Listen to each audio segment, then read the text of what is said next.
Hi, everyone. Welcome to Office Hours, where we answer your questions 7 days a week. You can ask those questions in Makana. You can ask the questions. You can vote on the questions. You can even chat about the questions in Makana. If you want to get there, you can go to officehours.global/join, sign up, and we'll start sending emails. And you can learn how to get into Makana and Discord and chat with others between the shows. And if you don't want to do any of those things, of course, you can go to askofficehours.global. That's askofficehours.global and ask your questions 24/7. So you don't have to sign into anything. You'll just be able to jump right there, ask your question, and we'll feed those questions in. Make sure that they're really relevant to media. Try to ask not more than 3 or 4 at a time, and we'll get to them as fast as we can. Let's go ahead and jump into those questions. Bill, what do we have? First one comes from Douglas Carmichael this morning, and Douglas wonders, if you were streaming a classical or jazz performance and simultaneously recording it, what measures would you take to mix a quality stream while still delivering a quality multi-track recording for later use? Go ahead, Jeff. So you need to have an environment where you can listen without hearing the concert hall. So you need to be isolated from that and have some quality speakers that you've set up in the room and probably a good set of isolating headphones. But rehearsal is your friend, so that you can actually hear while they're rehearsing and tweak your mix there. Definitely for classical and probably for most acoustic jazz, you're going to have some sort of main pair or main array. For classical, it might be like a near coincident pair or a spaced omni pair, or even a combination of those two, which is an ACO, omni, cardioid, omni. That's 4 mic array and gives you some ability to adjust with something that's hung and in the middle of a performance. You can't get out there and change those things. Then add spot mics that are close, and I'm assuming we're dealing with video, so we need to worry about microphones getting in the way of shots. So often for piano, this involves something inside the piano. Neumann makes a lovely magnetic little gooseneck microphone, so a pair of those in the piano. DPA has magnetic mounts for their DPA 4090s. Those are also good options that get them out of the way of camera shots, but also give you options for that. Oftentimes there'll be a close low pair that kind of captures other musicians. If it's jazz, there may be amplification, and so you're going to pull all those feeds individually. But getting an isolated space to listen and mix the stream where you can do it as if you were mixing in a studio, that's the best thing to do. Go ahead, Marty. And after you've got your microphone set up properly, hopefully you are, as Jeff said, in a separate room, and even more hopefully you're using a separate mixer rather than a bus on the house mixer for your streaming mix. So if you're on a totally separate mixer, the multi-track recording is coming right off of the preamp from on whatever mixer you are using. So preamp levels are always really, really important for the multi-track recording, as well as for setting up the gain staging inside the rest of the mixer. So you've got 3 different things going on. You've got a house mix, you've got multi-track recording off of the preamps, and then you've got your broadcast mix as well. Go ahead, Mickey. Yeah, I'm assuming this, when you say stream, this would be a video stream, a video broadcast. So just to support what Jeff mentioned earlier, you may want to be a little more discreet with your miking compared to what you would do in a studio recording setup. So you may want to, like a popular solution for this would be the Colette series from Sheps. They make, this is a modular system which allows you to pair a variety of different capsules with a variety of different preamps, and a bunch of the preamps are really tiny. So you can pair this preamp, tiny preamp with a tiny capsule. This one's another small preamp which you can wire directly to XLR or even a wireless transmitter system. And they also have a variety of mounting solutions which can allow you to very discreetly place your mics if that is a concern for the production. Neumann also has good selection of within their modular system, the KK series. So those would allow you to very discreetly hide your microphones. And with regards to your broadcast, if your venue or room or environment is flattering to the sound of your orchestra or your jazz group. You may also want to throw up some room mics and some crowd mics. I'd go with at least 3 stereo pairs, deck a tree if possible, if again your room sounds pleasing, and those would give you a bit more lively a sound, so your audience watching the broadcast could get a better sense of the feel of the room. Good, Jeff. So that Colette series by Sheps that Mickey talked about is amazing, high-end microphones. What happens there is the separation of the actual diaphragm portion of the microphone with its ports and everything that forms the polar pattern, and the electronics that's in a condenser microphone. When Mickey says that the preamp separates out and the preamp gets really small, that's the electronics of the microphone, and then there's a microphone preamp, of course, after that. With all of these things, quality is really important, so we're going to use the best mics we can get. If it's a PA situation, we may talk to the live sound engineer and ask to substitute in microphones, because he might have 421s or a SM58, and we want to go to a ribbon microphone or a higher end condenser microphone so that we can get higher quality for the recording and the stream. If the room is not fabulous, a really high quality artificial reverb, again, that we can listen to in a separate space and mix that appropriately. Next question. Peter Moore in Auckland, New Zealand is up next. For those of us who have to endure YouTube ads, I'm being bombarded with ads from Output.com and their plugins. Has anyone used them? Go ahead, Jesse. I haven't used Output.com, but we can bash up the website really quick to take a look at what they are. It's a series of audio plugins that are used to generate different sounds. And one of the things that there's 2 things that I kind of dig about Output. The first is that they spend as much time on designing the look of the plugin. They're very, very refined looks on the plugins, and I really like it when engineers put the time into making something beautiful as well as functional. And the other thing is that you can purchase these outright. It's not a subscription model. And I think that my YouTube Premium subscription would be one of the last things I'd stop paying. I just got to do it, man. That's all I got to say. It is such a, life is, YouTube is an entirely different experience. You just watch so much more YouTube when you don't have all those stupid ads. It's just brutal. So that's all I got to say. It's $14 a month. I would try to figure that one out, because it's an entirely different platform without the ads. Next question. Harold Williams comes up next in Portsmouth, Virginia. Unreal Engine requires a powerful computer. Should we use the cloud to host it? I'm considering using NDI Tools to bring it to our video wall. Are there any pitfalls to watch out for, like spell check? Courtney?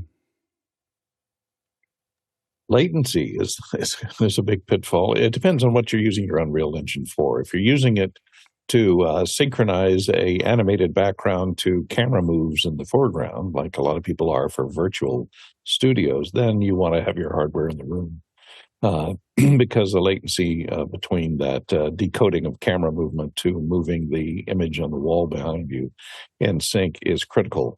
And I'd worry about any type of latency and going up to a system in the cloud. So it depends on what you're using it for. If you're just using it to create lower third graphics or something, yeah, it should work fine. The only thing you really then have to worry about is your internet going down. Go ahead, Nikki. Yeah, exactly what Courtney mentioned. If you're, say, rendering for a 3D volume where the render needs to animate based on camera tracking data, the latency there would make it unfeasible for that use case.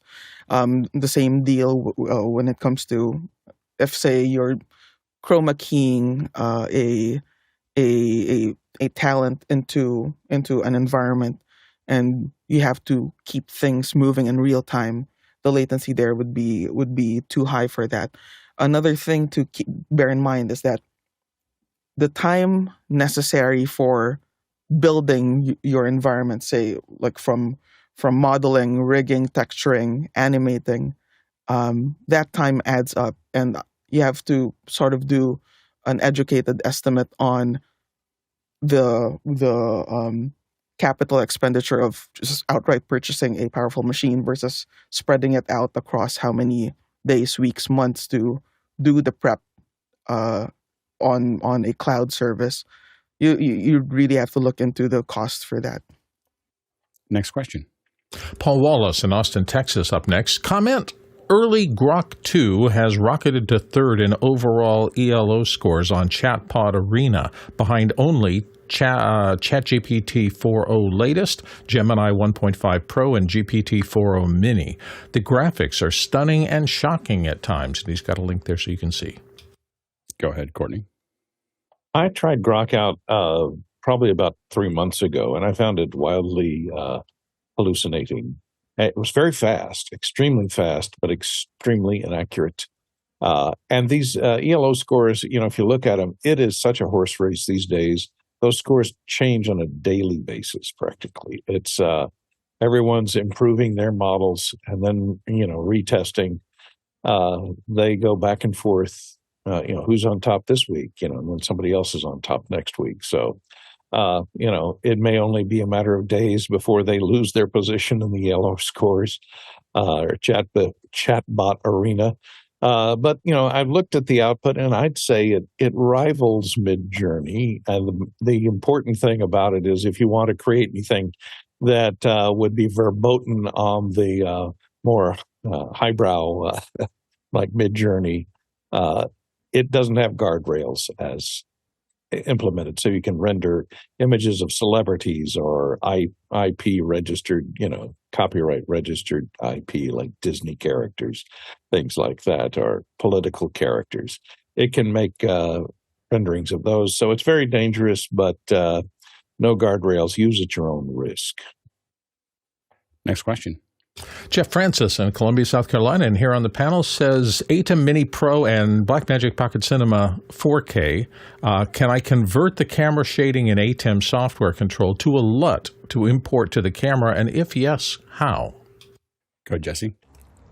I don't believe that you could do this, but what you could do is record at the ATEM level, bring that in, record without your shading at the ATEM level, bring that into Resolve, even the free version of Resolve, build your LUT in Resolve, and then export it and move it to the camera. Yeah, and one of the things you want to do, I don't think there's any way, they're interacting with the camera in completely different spaces. So they don't really interact with each other in the same way. They're just not looking at the camera's values at in the same way. I do agree with Jesse that you could record something. What I would do is use some kind of X-Rite or, obviously a Demont chart if you had one.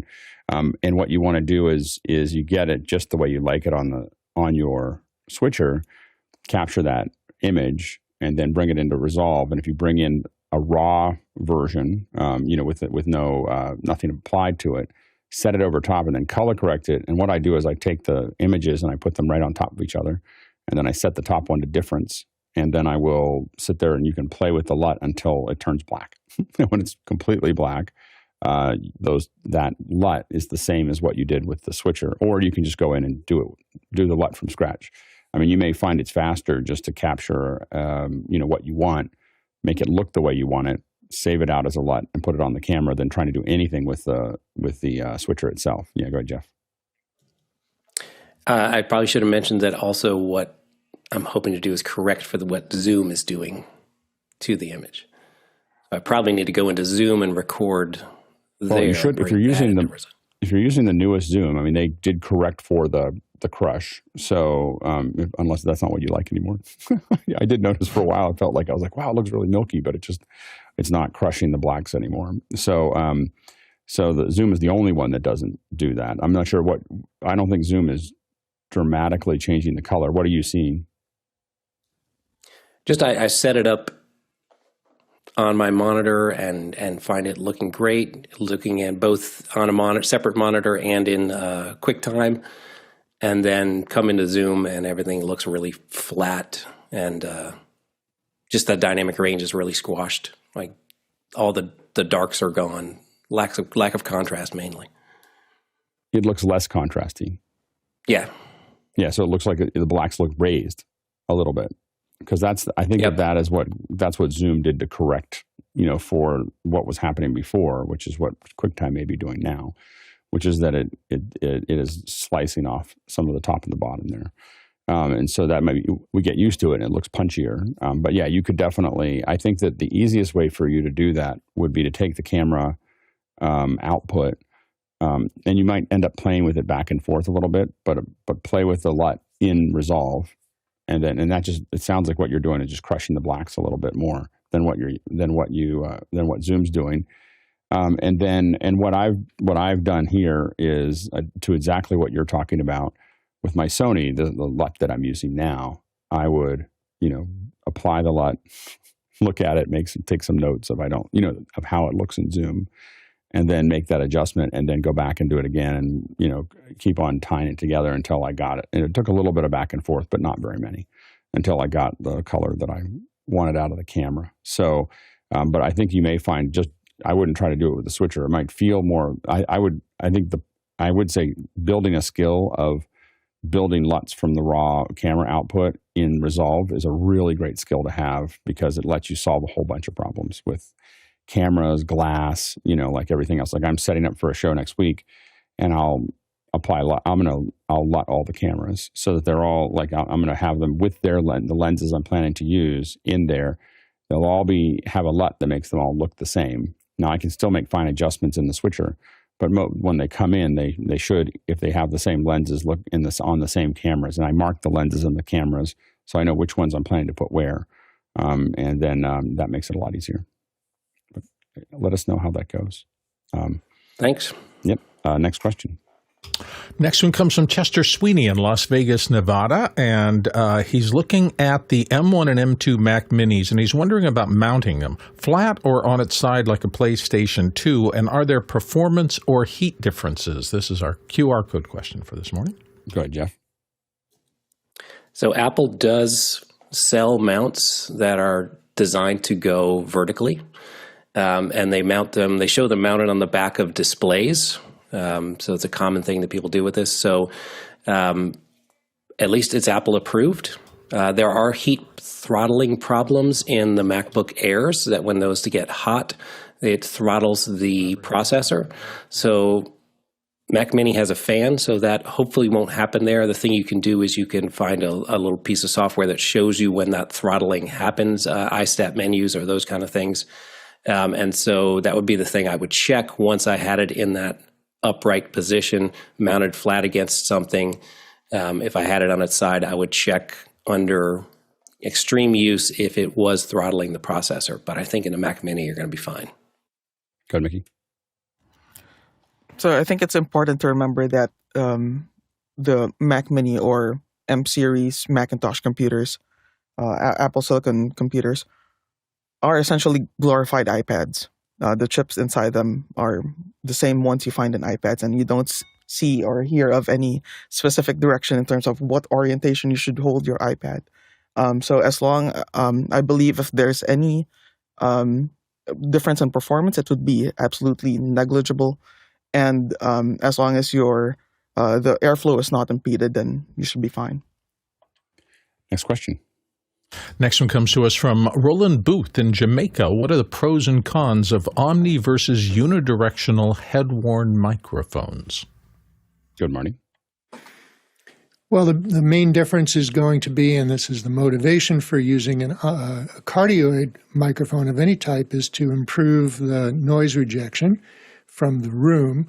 However, there's a fairly large difference in the sound quality that each one of them will have. An omnidirectional mic will be smoother overall, whereas a cardioid microphone can sound nasally, especially when, with a lavalier or a headworn microphone that's close to the mouth, the frequency response will differ. They're also more susceptible to nose breath and breath in general, so they will be more sensitive to that kind of thing.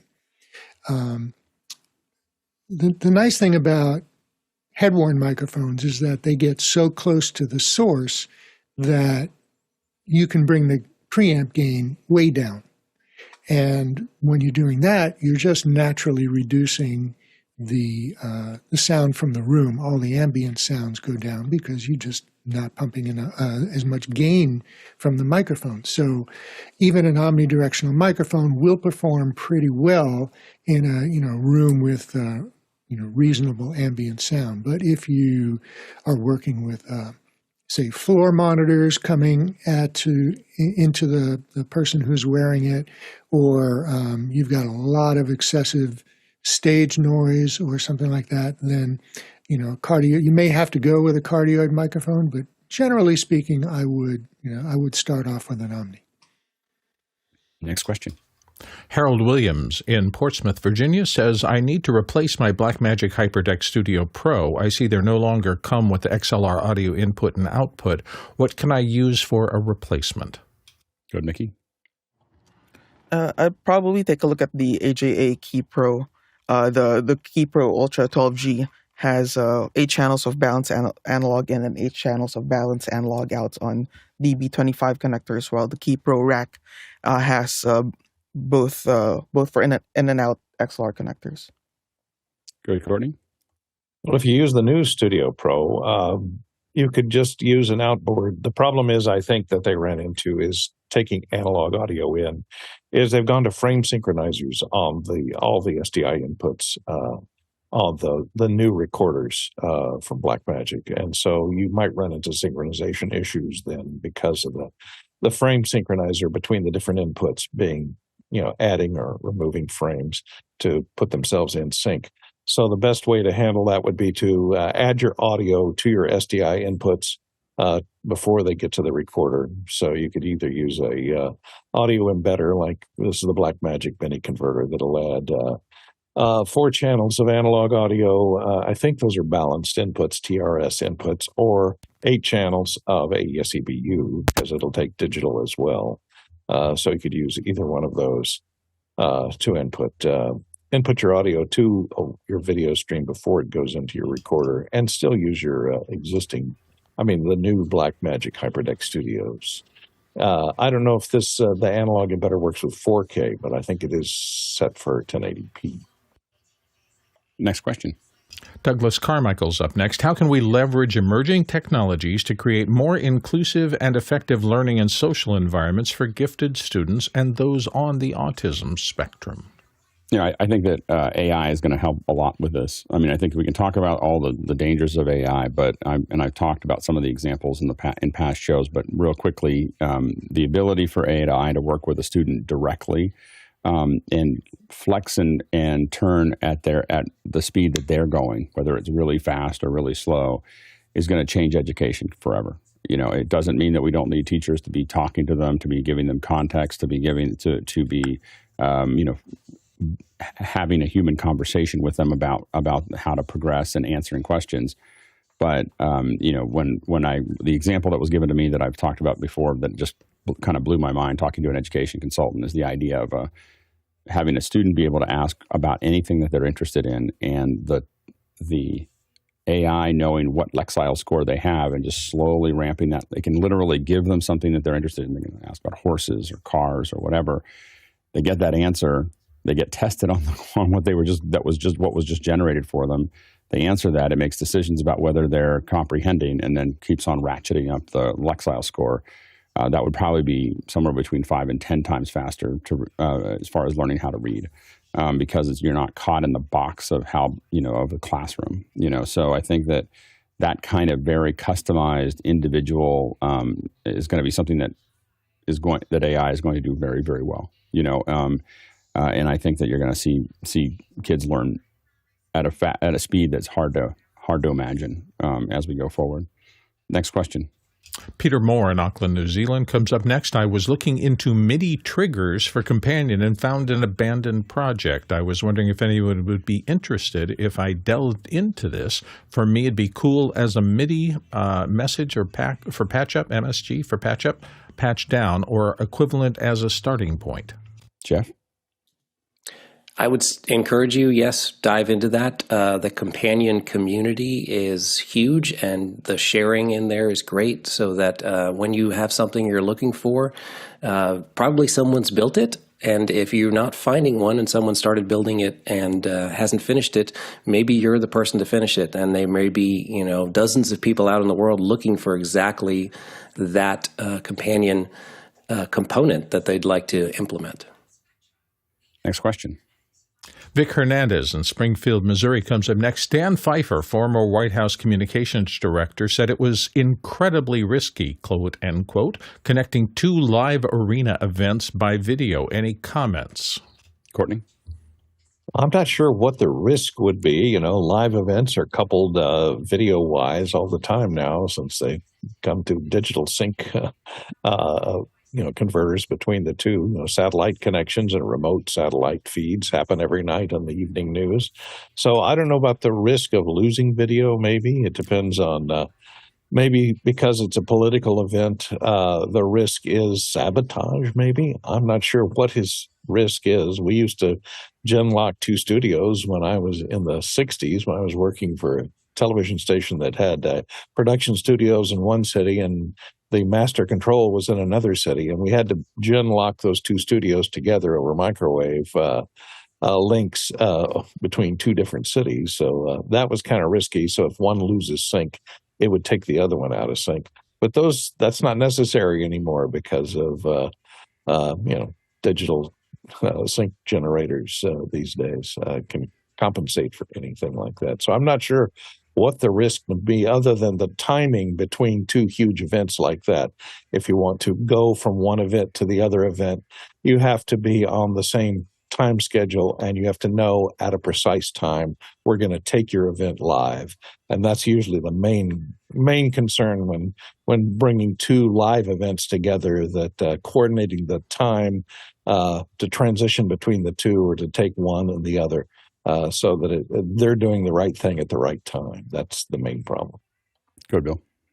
So last night during that, I was actually editing voiceover stuff. So I was under headphones, and my wife actually came in and said, "You got to see what they're doing with the roll call at the convention." I hadn't been watching it at all, so I walked into, and they turned their roll call into kind of a disco thing. It was the weirdest thing. They had a live DJ, but it was really compelling. So we're talking about production and how to make events more interesting. That used to be probably the dullest part of any convention that you could see, is just the roll call of states. And it was so much fun that we actually decided to keep watching it through the commercials. And we went online to see if we could keep it going because each state was doing something unusual. Just from the art of production point of view and nothing else, it was really, they managed to turn something that was a terrible part of a live broadcast into something really fun to watch. I thought that was really interesting. So that was what the two events were. It was two. I don't know what they were connecting. I didn't watch it last night. So what were they when they say they were at connecting? The point of the nomination, when they finished the roll call, Ms. Harris was at a political event elsewhere, not in the convention, so they had her beam in live via satellite, and she did maybe a minute, just accepting the nomination, even though she wasn't in the hall. It felt pretty seamless, and it was adding her in from remote. But was it was there any back and forth with her, or was she? Absolutely, it was live both ways, and there was probably I didn't really pay attention to the statistics, but I think there was 10 or 15,000 people in the main hall in Chicago. Did you see her nodding much? I mean, there was a lot of latency, or was it very quick? I didn't see any. I don't think there was any back and forth other than a throw to her and her having her accept, and then it might have just been a cue. They weren't talking back and forth. Both of them were on stage in front of 10 or 15,000 people, so there was a certain, here we are, I'm doing this, thank you for this, and now we're back on with the show. If they actually use satellite, I wouldn't do that. so anyway, they connecting. There are some risks to doing it. I wouldn't say it's incredibly risky. I would say that it requires logistical connection. So I mean, I've connected the space station to a venue. so I'm not that. It's just a function of figuring out what the issues are. It's much harder than connecting two studios together because you have open mics, you have a very complex pipeline, you have comms, you have all these other things that are, you have to integrate to make sure all of those things are working.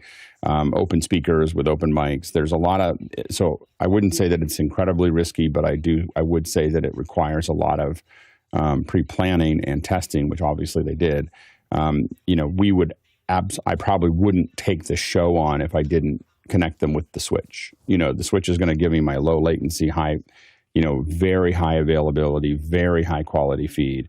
That's how I would connect them, because I can get, it's 42 milliseconds from coast to coast, and so then my video apparatus is at a little bit of latency. But even if the mics fed back into each other, it would sound like reverb, at that point, and it does on some of the most recent tests that we've done. So the issue really is that, you do have to tie everybody together into a unified comm system. So that's one of the things that we would do, which we've done many times, and then make sure that coordination works. Make sure that the mixes of how the speakers and the mics are interacting work. So it's not. Again, I wouldn't say it's incredibly risky for someone who hasn't done it very often, but for people who have done it, it would just be a good plan with a lot of logistics. Go ahead, Courtney. Yeah, I don't think the technical logistics are, the hooking the two together is necessarily the issue, because I don't think they were talking back and forth over live audio. But I think the main problem is you don't want to keep a huge arena with 20,000 people in it waiting for a video cue, waiting for a cue to match the timing of the announcement in the second arena. And that's the problem. You've got two arenas with, 10 to 30 to 50,000 people in some cases in each location. And you don't want to keep either one of them pause the program while the other one finishes whatever they're doing to coordinate with the handoff at a very specific time. So you have to have bumpers or buffering built in so that one arena is subservient to the other, so that they take their cues off the other, and they have a flexible time period where they can have her ready to walk out, but have something else filling for that, 10 to 20 seconds or 30 seconds where it might not line up correctly. And what I would say is that technically about 70 to 80% of the attempts that I've seen of this have failed. so I can see why he would say it's risky. What I'm saying is that was part of my business model for a long time for my other company, was that, and still we do it for what we do as well, is not failing in that 20 or 30%. But that's a business model for a company that spends a lot of time doing the point-to-points, but most of them fail because people aren't afraid enough of what will happen when it's the mix minuses and the mixing of the mics and the thing that usually you get this kind of crazy turn, and people fail often. Like it is. So what I'm saying is it's not incredibly risky, but it does require someone who's done it before. Next question. Pedro G. Gonzalez III in Oklahoma City, Oklahoma. How would you ring out microphones if you don't have access to an equalizer? May only have minimal access to bass, mids, highs, adjustment knobs. Mickey? Yeah, having just first things first, you don't really ring out the microphones per se, but you ring out the sound system. So you do not. Can you define what ringing out means for our listeners? So to minimize feedback, or minimize the chance of feedback during in a live environment where you have a PA system or sound amplification, you would want to go through your sources, bring up the input gain on it until you start getting feedback from the PA system. Then on typically a graphical EQ, you would bring down the frequencies that start exciting in the room and start feeding And when you say back. bring down, these are like notch filters, right? Yeah, so you're typically doing a very surgical type of EQ, where you're just bringing down that tiny frequency band that starts to excite. And then when you lose the feedback, you bring up the input gain a little more until it starts to feedback again. And then you bring down that frequency that new frequency that's starting to feedback. And you do that a couple of times until you're at a gain level on your inputs that you are comfortable with, and that would allow you to get the gain before feedback that you require for your production. And this is really the resonance of the room as it interacts with the loudspeakers and everything else. So it's different every time, right? It's different for every environment. Every environment's different. Every PA system is different. The room with people inside it and without people inside it varies as well. The temperature of the environment. So bringing out in the morning may give you a different result to in the evening if your show's in the evening. So all these environmental factors play into this. So saying that a very broad EQ adjustment with say just with just low, mids, and highs would not give you the ability to sufficiently EQ ring out the room without very drastically affecting your signal.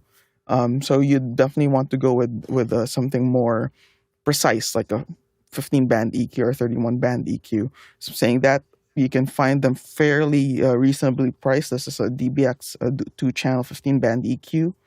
For a little bit more, you can get a 31-band graphical EQ.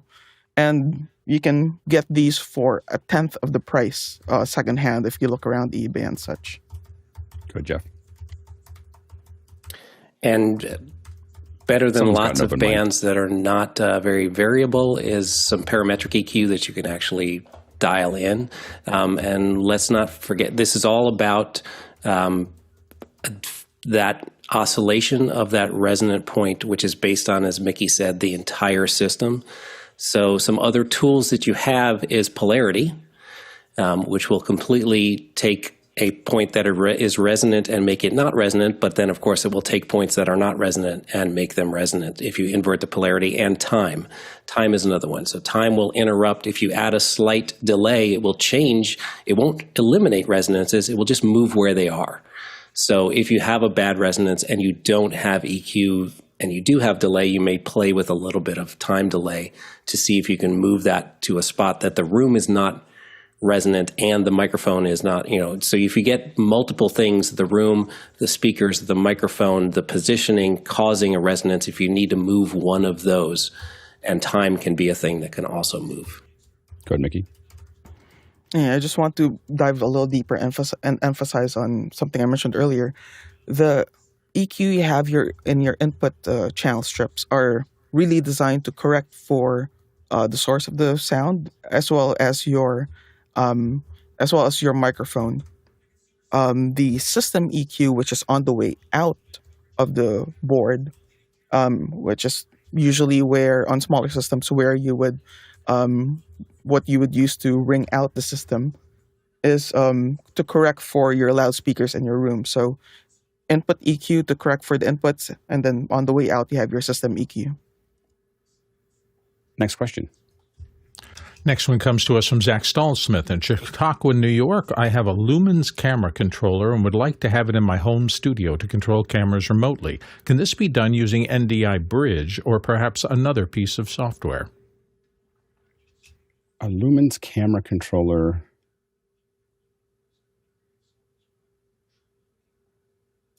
He wants to use that, I guess, with a remote control of a remote camera. I mean, it should be able to talk at least Visca. Yeah, go ahead, Mickey. Yeah, I'm not entirely sure with using NDI Studio Monitor with Bridge to do this, but I know for certain Central Control could get this done, as well as a straightforward VPN connection to the remote site. So with a VPN, the controller can talk directly to the cameras individually. Next question. Jeff Francis is up next from Columbia, South Carolina. Follow-up. Yesterday, there was a question about Dante audio into the AMP. Alex showed an AVIO adapter. Do these work well with a short XLR to an 1/8-inch adapter? I have a variable output levels, so they can output the consumer level the AMP is expecting. Go ahead, Jeff. Yeah, so this wasn't a question. This was just a follow-up. You showed that AVIO device, which is this guy here, and it does have variable outputs, so it can go down to that consumer level, which is really handy. I didn't even know it had. I don't know how you. So you can log into it. I didn't even know I could. Do you use the control? What controller do you use for that? You use Dante controller. But Dante controller can control the output, the variable output of this? Yes. On certain devices, of course, you can go in and set sample rate and IP addresses and that things, but on the actual Audinate AVIO devices, there are settings that you can control the analog output level. I have to admit, I usually just plug these in and then I'm happy. so I haven't tried to change anything in them. It's great. Go ahead, Courtney. Yeah, since you're coming in at a line level and that you have to pad down a little bit to get to the -10, you're less likely to hear a lot of the noise in those preamps in the ATEM Mini Pro. But you could do with, like I mentioned earlier, it depends on whether your Mini Pro is XLR, is SDI or HDMI. But you could get an embedder. Or another thing is you could use that output, the Dante output, to go into a camera. If you have any camera feeding in that has XLR inputs in it, you could feed it in very line level into that camera and then just pull the audio from that camera feed from the HDMI in as your main audio input. Go ahead, Marty.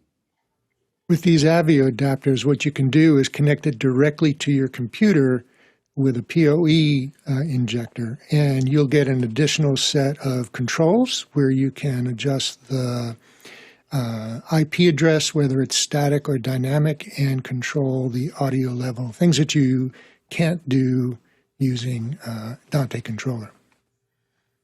Yeah, and for most of the stuff I just got one of these for my home. For most of the stuff that we connect, we just run Ethernet to everything with there's the Audinate connectors, and we just plug them into anywhere we need analog. We don't run analog cables very much, if we have a Dante environment. So they're super useful. Next question. Marty Atias from our panel and Maryland says Billie Eilish's vocals during the LA28 Aftershow were so clean they sounded like she was in a studio.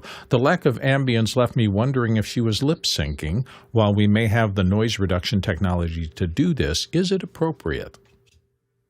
Go ahead, Courtney. I believe in considering the situation she was in a harbor at Long Beach where there's a lot of noise.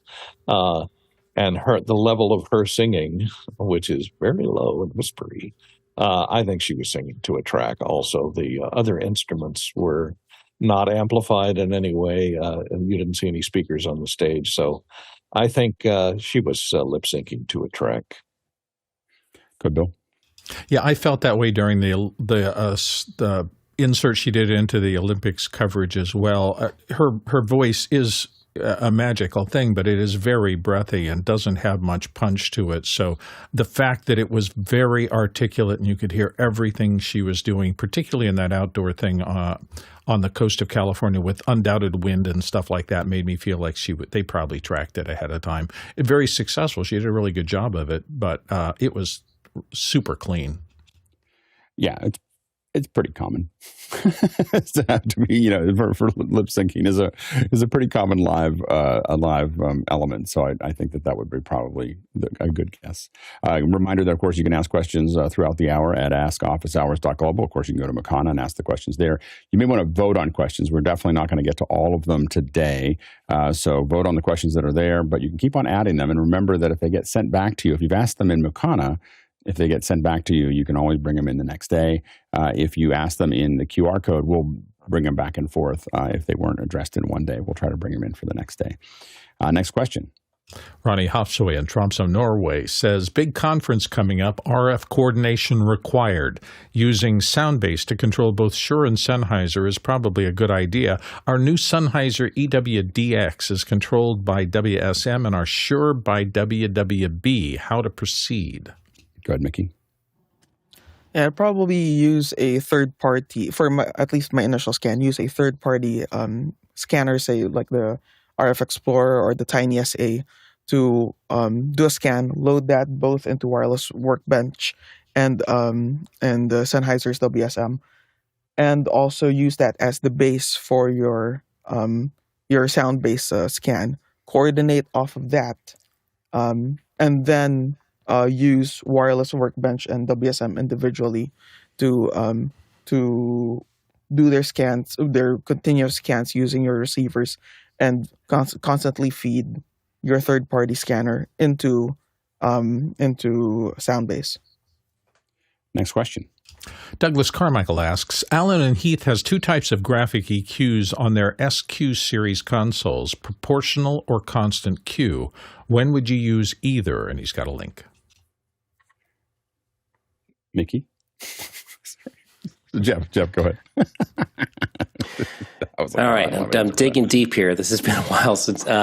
So a constant Q is going to maintain so Q is the bandwidth or the width of the filter. So when we're talking about graphic EQs, we have a 31 band EQ. We often say they are on third octave centers, and they should be third of an octave wide. So they cover a third of an octave of frequency range. A proportional graphic EQ will start broad and get narrower as you increase the gain or decrease the gain, cutting. And so constant EQ is more for what, like Mickey said, about doing ringing out, and proportional would be more for tonal shaping. Next question. Zach Stallsmith in Chautauqua, New York. Is anyone using Dante Director in their remote productions? And if so, thoughts? Yeah, it's one of those things that I have. It's on my I should use this, and I'm interested in it. I don't have any strong opinion about it one way or the other. I think that the problem is that we have something that's working, and it's hard to do the test cycles that we would need to incorporate something new. So I think that that's been the challenge that I know that we've had is just changing the pipeline around. Next question. Roland Booth in Jamaica is up next. When would you recommend a headworn microphone or lavalier for a presenter? For example, a speaker at a church conference or in studio. Marty? So I always ideally try to avoid lavalier microphones whenever I have open speakers because of the increased likelihood of ringing or feedback. And so as we discussed earlier today, using a headworn microphone allows you to reduce the gain of the microphone because it's that much closer to the sound source, your mouth. So that would be my preference. However, a lot of speakers and producers are resistant to the aesthetic of a headworn microphone. Boggles the mind. It's like, which is going to work better? Doesn't matter. It's the way it looks. So if you do need to use a lavalier microphone, make sure that it's a cardioid and not an omnidirectional. Good, Jeff. Always headworn. And if it needs to go on quickly, a dual ear headworn is much faster to fit and will stay in place much easier than a single ear headworn. Good, Mickey.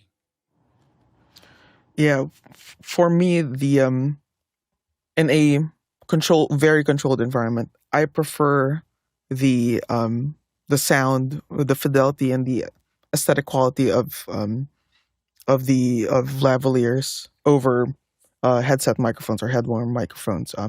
I find them to sound a bit more natural, but they do need a relatively good sounding room compared to a headworn microphone, just simply because of the signal to noise ratio. You're able to, as Marty mentioned, you're able to bring the gain down a little lower with a headset mic because it's much closer to the source of sound. But I do like a little bit of distance from the source of the sound because for me, it sounds more natural.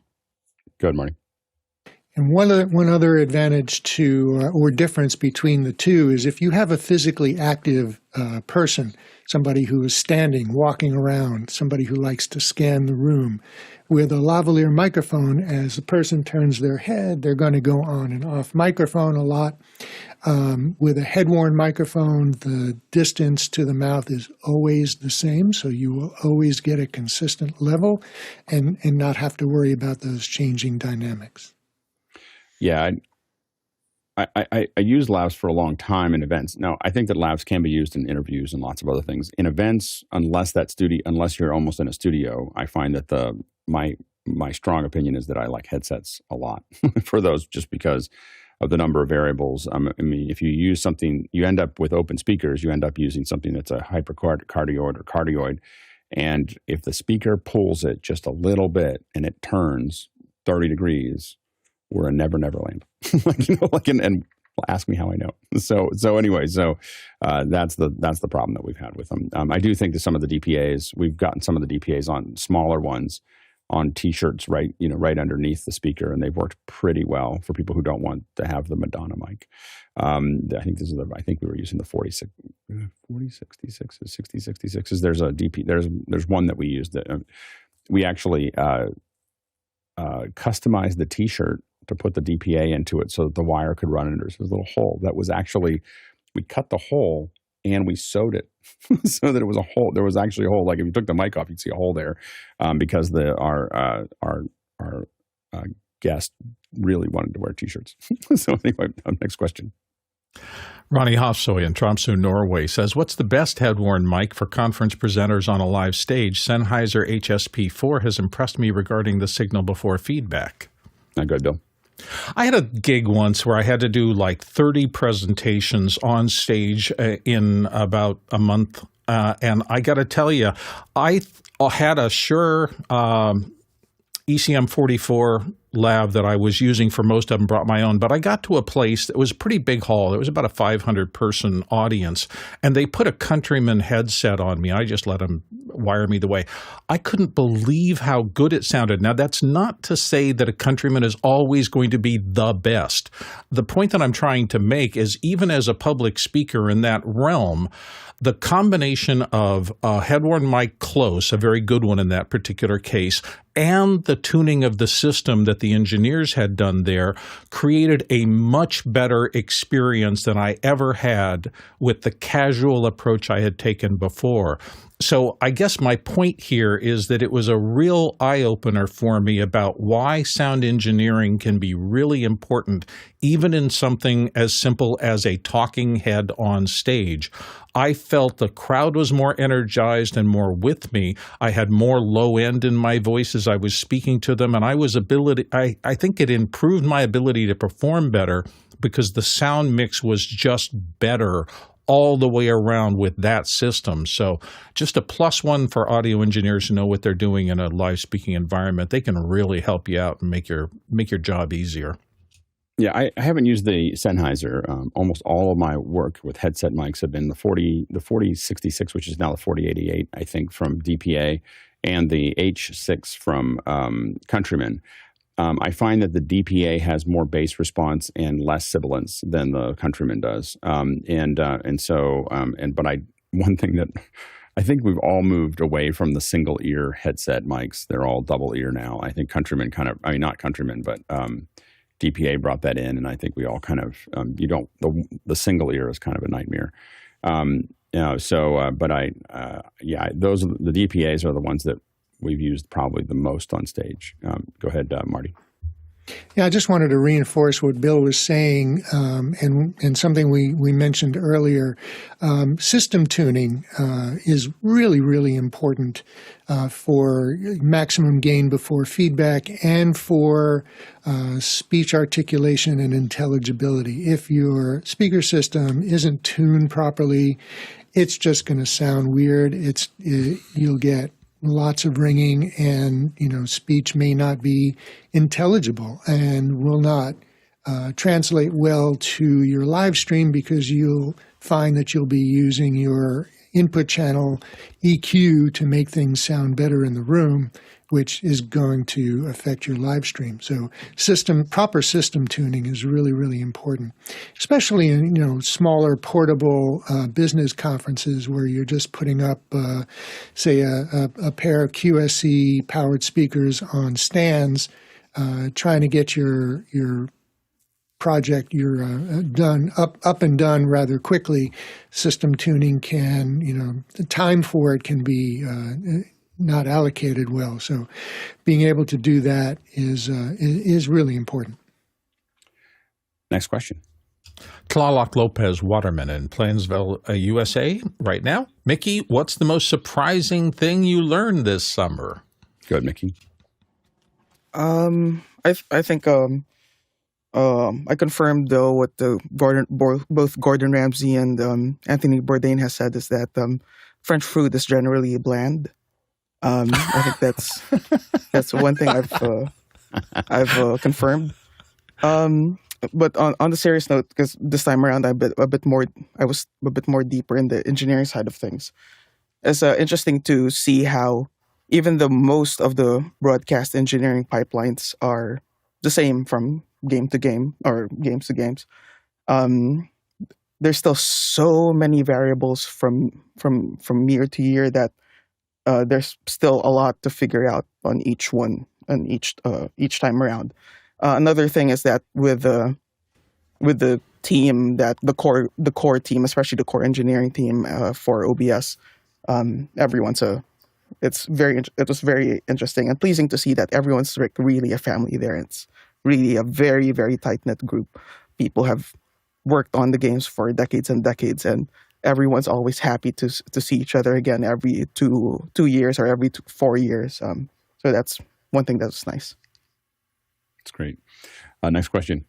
Chester Sweeney's up next from Las Vegas, Nevada. In post or pre-production, which is usually the loudest or most likely to make too much noise? The 1/8 inch, 1/4 inch guitar line cable, or XLR?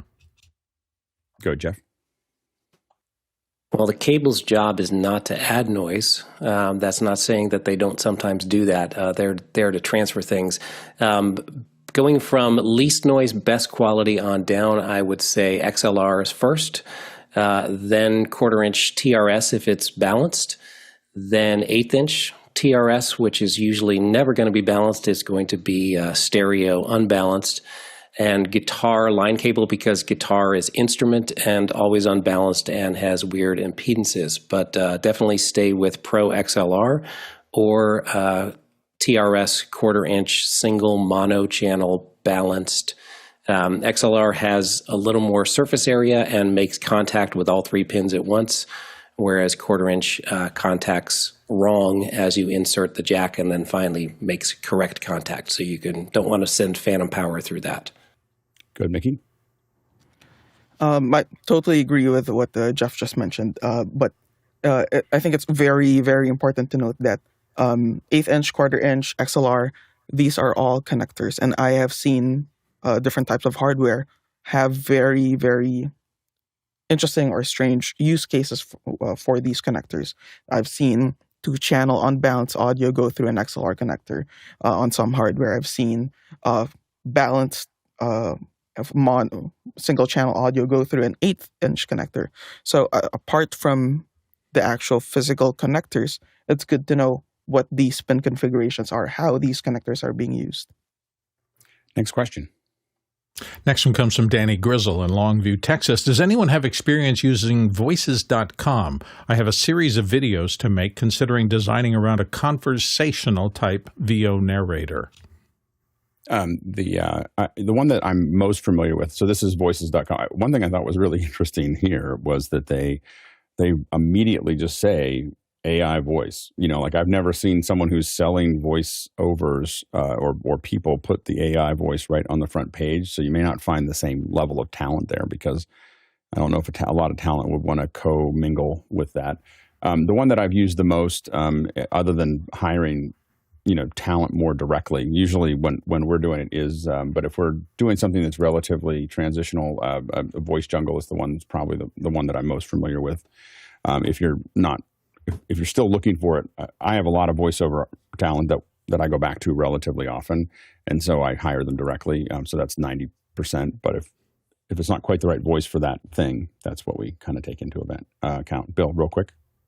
Yeah, real quick. You can find all sorts of things. The problem with all of these online sites is they just got inundated with people. And so instead of picking out of a dozen voices, you're picking out of thousands of voices. And so it puts more burden on you to drill down and find something that's right for your project.